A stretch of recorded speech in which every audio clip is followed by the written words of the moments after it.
In the quiet town of Marrowfield, nestled between the shadow of the old world and the relentless advance of the new, there was a particular bookstore that seemed to exist out of time, known as Whispers Between Pages. My life up until that point had been unending quest for the esoteric and the hidden, a thirst for knowledge that the mundane world could not quench.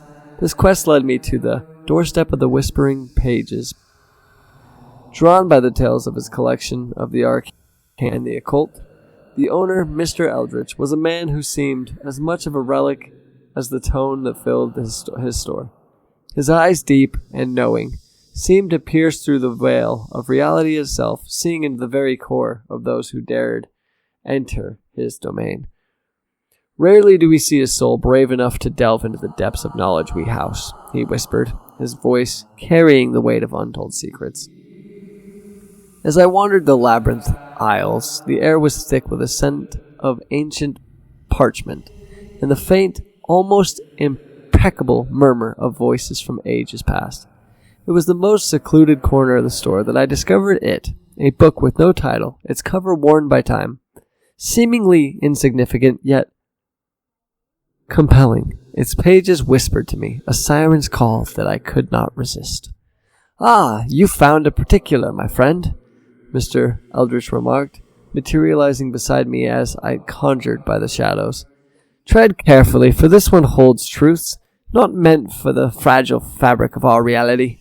His warning went unheeded. Driven by an insatiable curiosity, I acquired the book and retreated to the solitude of my study. Eager to uncover its secrets by candlelight, I opened the book to find its pages blank. Yet they began to fill with words as my gaze fell upon them. It narrated a tale in the first person, a harrowing account of an individual trapped within an intersectional void, ceaselessly seeking an escape from the endless twilight. As days melded into nights, my world became intertwined with the narrative of the book. The air in my home grew thick with whispered entities, and the chill of the unseen presences. Shadows danced at the peripheral of my vision, and I felt a constant gaze of something unseen, something lurking just beyond the threshold of my understanding. One storm-laden evening, the barriers between realities began to erode. The whispers crescendoed into a cocooning, and the protagonist of the book, a figure of sorrow and despair, appeared before me. His visage, a mirror of torment, he reached out a plea for liberation from his eternal prison, his voice resonating with the recesses of my mind. In that moment of terror, I realized the grim truth.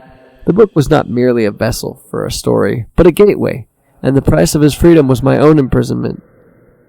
With its pages, panic took hold, as I attempted to close the book, only to find it resistant, alive, with a malevolent will of its own. The room spun, reality unraveled, and in the desperate bid for salvation, I cast the book into the fireplace.